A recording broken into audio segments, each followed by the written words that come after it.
France Bleu Paris, découverte.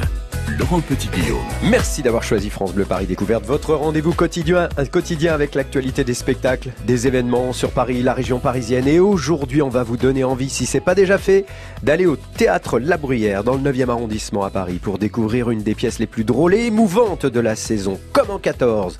C'est une histoire passionnante de femmes pendant la guerre, la fameuse Grande Guerre, qui permet encore une fois d'apprécier une comédienne, humoriste, auteur, metteur en scène populaire, une pro de l'émotion forte. Ah oui, c'est vrai qu'elle sait nous faire rire et parfois pleurer depuis longtemps. Dans cette pièce, elle jongle avec les deux émotions fortes. Virginie Lemoine, bonjour et bienvenue. Bonjour Laurent. Bonjour Virginie. Alors, que raconte Comme en 14 ? Pourquoi cette pièce déclenche-t-elle des applaudissements, des standing ovations à la fin, lorsque le rideau se ferme ? Je peux vous le dire, j'y étais. Donc voilà, j'ai testé pour vous. Qu'est-ce qui vous a motivé, vous, pour accepter ce rôle un peu particulier ? Pourquoi ce sujet est-il finalement très actuel ? Qui sont ces femmes ? Et comment va l'auteur, metteur en scène Virginie Lemoine ? On en parlera aussi, on veut tout savoir. Non, Virginie, autant vous le dire tout de suite, vous qui nous écoutez, cette pièce m'a bouleversé, m'a fait rire, m'a laissé une empreinte en mémoire encore présente aujourd'hui. Tellement c'est fort, mais bon, je suis pas le seul à le dire, parce que cette pièce a eu des Molières, parce que cette pièce est un succès, parce que cette pièce touche tout le monde et que tout le monde est vraiment très heureux à la fin du spectacle d'avoir vécu ce moment-là avec vous. Elle fait sourire cette pièce, elle procure des émotions fortes, très fortes. Elle s'intitule Comme en 14. C'est qu'on est effectivement en pleine guerre de 14. Bon, ça c'est assez original d'ailleurs au théâtre, une pièce qui se déroule pendant la guerre de 14. Oui, il y en a eu quelques-unes mais c'est assez rare, oui. Et on va essayer de résumer sans tout expliquer, bien sûr, parce qu'il y a évidemment, comme dans toutes les histoires, du suspense. Le décor, allez, c'est à vous. On est dans la salle de repos des infirmières, dans un hôpital qui est devenu un peu un hôpital de fortune. Voilà, on accueille les blessés, on les répare, et puis voilà, il y a une infirmière en chef qui est vraiment un personnage haut en couleur, qui est joué par Marie Vincent, qui est merveilleuse. Et puis une infirmière, Suzy, qui est jouée par Ariane Brousse, qui est vraiment aussi de grandes compétences. Si ce n'est qu'elle a une petite particularité, elle est pacifiste. Ouais. Et il faut savoir que c'était dangereux d'être pacifiste. Et ça m'a surpris. Je me suis dit, est-ce que c'est un fait historique ? Est-ce que effectivement, lorsque sont déclarés pacifistes, on pouvait, elle dit à un moment donné, on peut être fusillé. Enfin, les fusillés, les pacifistes, bien sûr. On a exécuté beaucoup de soldats. Les Français ont exécuté beaucoup de soldats français pendant la guerre de 14. Non, mais elle n'est pas soldat, c'est ça qui est fou. Oui, mais pacifiste se faisait. Oui, c'est dangereux pour tout le monde, pour elle et puis pour tous ceux qui l'entourent à l'hôpital. Alors elle est infirmière. Il y a une troisième jeune, qui a été mise là par sa maman pour apprendre un peu à s'aguerrir, voilà, et qui est effrayée par l'hôpital, l'ambiance de l'hôpital, les blessés, etc. Et puis elle va faire tout un chemin, parce que toutes ces femmes font tout un chemin. Ah oui. Et puis vous êtes. Alors je suis une comtesse dont le fils est hospitalisé depuis déjà quelques semaines, voilà, et pas très bien en poids, et à force d'attendre, parce que le médecin n'a pas été sur le coup, il y a que des médecins âgés, les médecins jeunes ils sont sur le front. Ben voilà. Et bien voilà, on l'a amputée d'une jambe. Donc ça n'est pas en forme, la comtesse. Non, elle n'est pas en forme. Et puis en plus, son mari est mort, et elle a son fils avec elle, qui est joué par Axel Huette. Ouais. Et son fils est un peu en disgrâce avec la réalité. Hein. Il est un peu particulier. Voilà. Il est pas, comment dire, il est spécial. Voilà, il a peut-être un petit grain, comme on dit, mais il est quand même très présent. Oui, c'est ça. Il a un beau rôle. Oui, très beau rôle. Il a une grande acuité, il comprend tout ce qui se passe, et en même temps, il restitue la réalité de façon assez personnelle, quoi. Et alors, il faut dire que le front est pas loin, quoi. C'est ça qui est intéressant. On le sent vraiment. La guerre est très proche. La guerre est très proche. Les bombes tombent. D'ailleurs, parfois, on a peur que ça nous tombe dessus. Hein, oui, on sursaute même en tant que spectateur à un moment donné. C'est censé être à peu près dans quelle région ? Sûrement dans le Nord. Hein. Oui, c'est pas vraiment.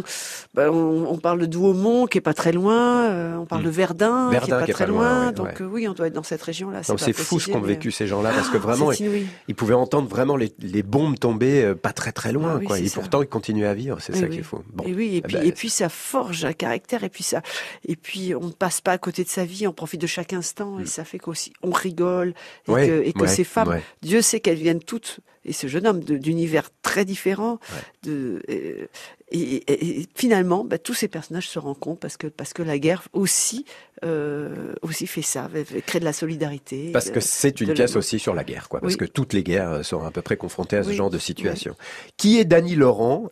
Je ne savais pas qui c'était. Dany Laurent, c'est l'auteur de cette pièce. J'étais sûr que c'était une femme. Il y avait une écriture féminine pour aussi bien décrire des femmes. Je me suis dit, tous les coups de Dany, c'est pas Dany Briand. Hein.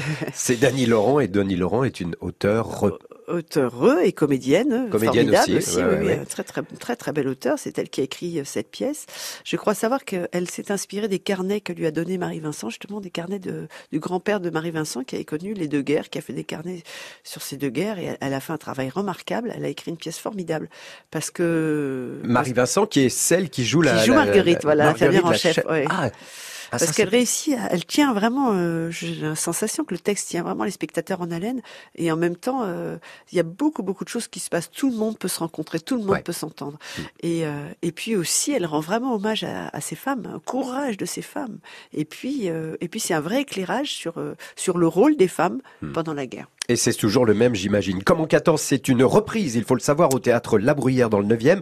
La pièce de Dany Laurent a déjà été récompensée par 3 Molières en 2004. Alors, on va reparler des thèmes qui sont universels, que l'on retrouve dans cette pièce.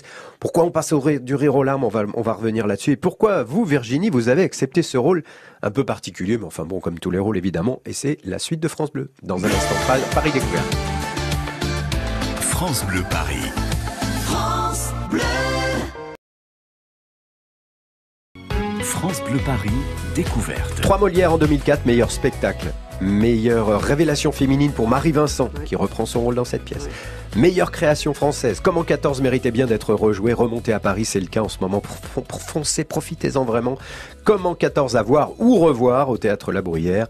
Avec, entre autres, notre invitée aujourd'hui, Virginie Lemoine. Est-ce que vous aviez vu la pièce en 2004, pas Virginie? Pas du tout. J'en avais beaucoup entendu parler, mais non, je ne l'avais pas vue. Avez-vous rencontré Dany Laurent? On parlait d'elle, l'auteur. Oui, mais je la connaissais avant. Je l'avais vue aussi au théâtre. Oui, bien sûr, on se connaissait. On avait des rapports tout à fait sympathiques. Et donc, elle a écrit cette pièce grâce, vous le disiez à l'instant, des petits carnets. Je crois que ça a été une base, mais je ne sais pas. Mais je pense qu'elle a mis beaucoup d'elle-même. Oui, je crois que elle a vraiment écrit une pièce, vraiment. Et puis la structure est très très très originale. Et puis pourquoi elle est originale, la structure? Parce que par exemple, ça commence. En fait, le premier acte, le pivot, c'est vraiment Marguerite, et ça commence sur une longue scène d'exposition entre Suzy, cette infirmière pacifiste, et Marguerite, qui pose tout, et qui déjà, elle-même, cette scène, elle est surpuissante. C'est pas évident d'avoir une première scène aussi puissante au niveau de l'écriture.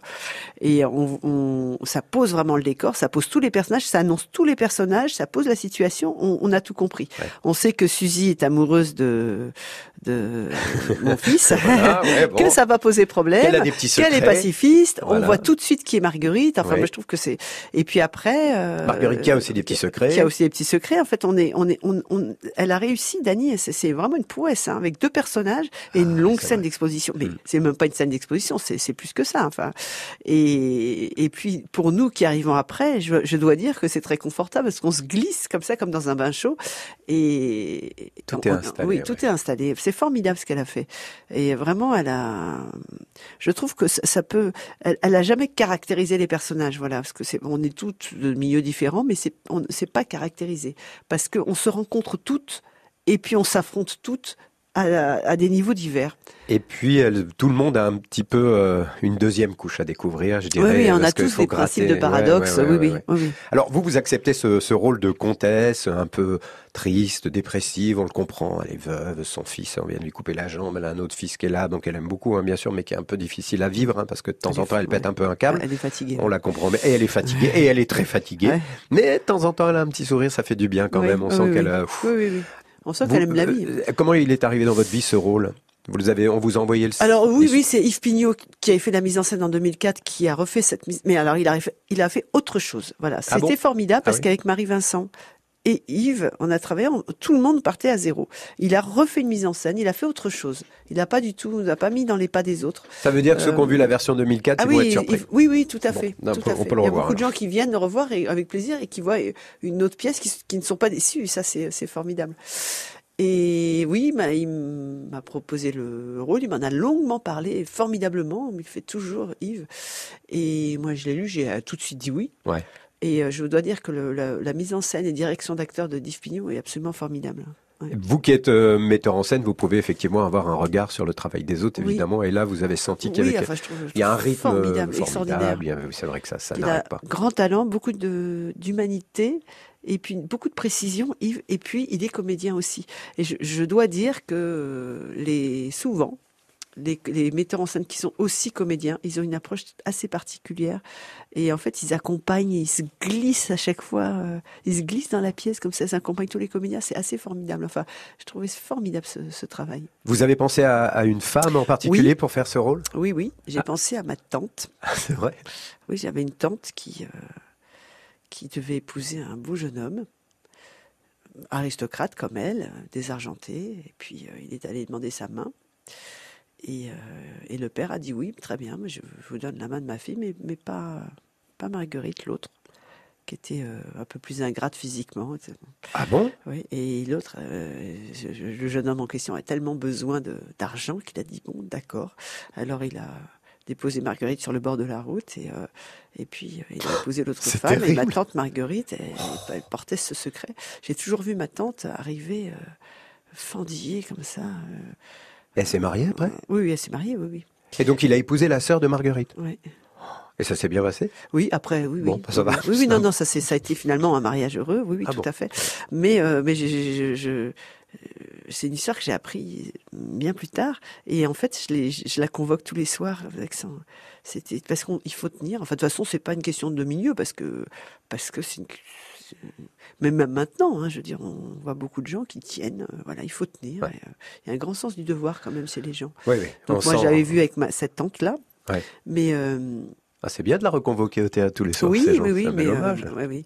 Mais quelquefois dans les documentaires, etc., c'est quelque chose à laquelle je suis très très sensible. Et le sens du devoir des gens, c'est assez époustouflant.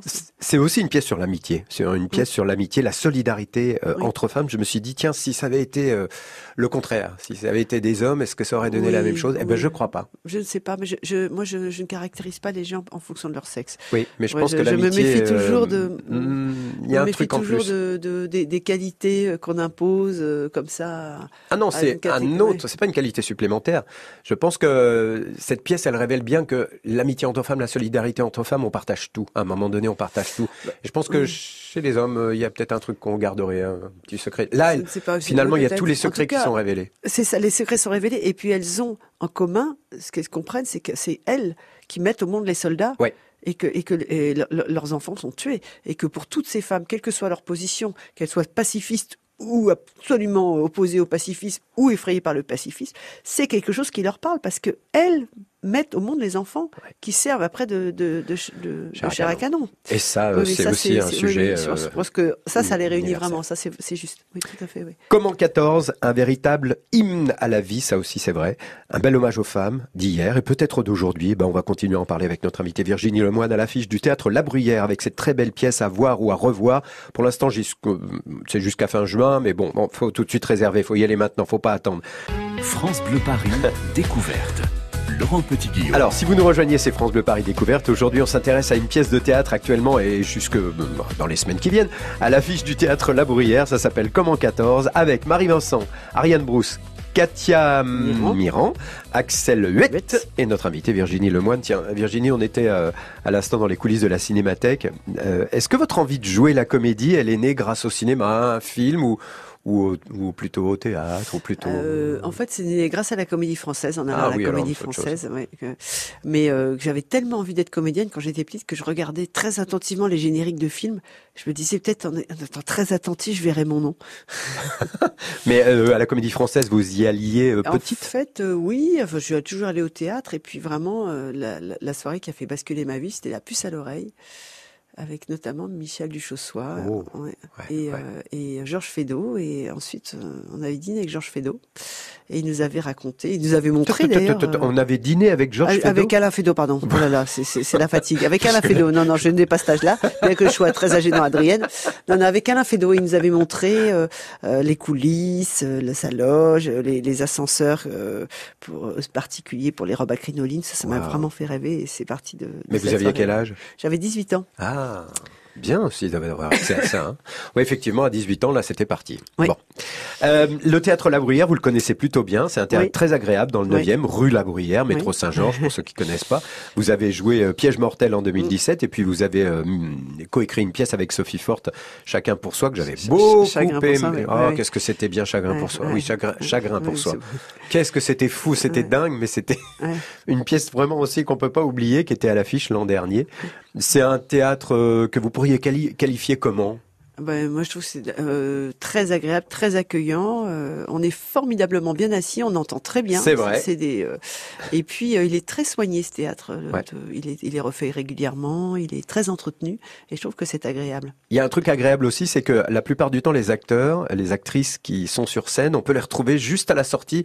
Il y a un coin bar un peu, c'est ça, où très souvent, on peut rencontrer les comédiens. Il suffit d'attendre là. Vous le faites régulièrement Oui, moi, je suis toujours un peu longue à sortir, parce que mon costume est très long à enlever. Mais moi je rencontre tous les gens qui attendent, bien sûr. Qu'est-ce que vous entendez régulièrement après Comment 14 ? Est-ce qu'il y a des réflexions qui vous ont touché ? Oui, les gens sont très très touchés, très bouleversés. Ils sont passés un peu de rire aux larmes, et ils ont eu tout un territoire d'émotions assez vaste, et quelquefois ils attendent pour nous le dire, pour nous faire part de leur enthousiasme, et c'est extrêmement touchant, extrêmement précieux pour nous. Alors évidemment, il n'y a pas des gens qui ont connu la guerre de 14, il en reste pas beaucoup, mais je pense qu'on peut aussi se dire que cette pièce, elle raconte tout simplement, on le disait tout à l'heure, mais je peux le répéter, la guerre, il y en a encore aujourd'hui, la solidarité de ceux qui s'occupent des malades, et qui sont pas toujours des professionnels, parce que dans ces cas-là, effectivement, on le sait dans la pièce, les vrais médecins, les médecins sont sur le front et derrière. Des bénévoles, et puis de très vieux médecins. Et puis aussi les femmes, parce que pendant la guerre de 14, celles qui restaient à la maison, comme aujourd'hui, j'imagine, ce sont les femmes. Oui, absolument, elles sont là, et puis elles participent vraiment aux efforts de guerre. D'ailleurs, elles tenaient les fermes, elles tenaient les cafés, elles tenaient les commerces, elles remplaçaient les ouvriers dans les usines d'armement, c'est partout. Ça n'a pas changé. Ces femmes, elles sont géniales dans cette pièce parce qu'elles ont toutes des petits interdits. Il y en a une qui a un petit verre d'alcool caché, une qui fume en cachette. C'est bizarre qu'elle ait des petites choses comme ça en cachette.